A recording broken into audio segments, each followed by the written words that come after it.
আজকে আপনাদের সঙ্গে আলোচনা করতে চলেছি 2023-এ মোহাম্মদ শামিকে যেই পুরস্কারটা দেয়া হয়েছে অর্জুনা পুরস্কার, ওই পুরস্কারটা মোহাম্মদ শামির আগে কোন প্লেয়ার পেয়েছে?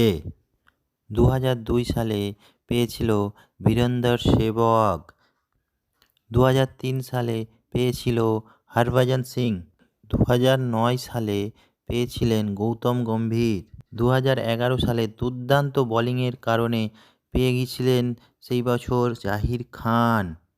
যুবরাজ সিং পেয়েছিলেন 2012 সালে অলরাউন্ডিং পারফরম্যান্স দিয়ে, খুব দুর্দান্ত পারফরম্যান্স দিয়েছিল সেই সময়কার।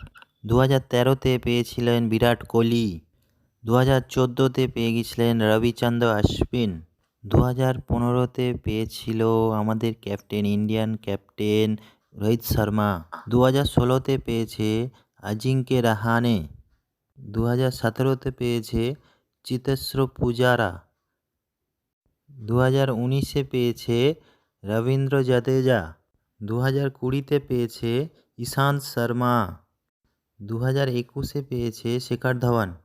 2023-এ তো আপনারা সবাই আশা করি জানেন কি মোহাম্মদ শামি পেয়েছে।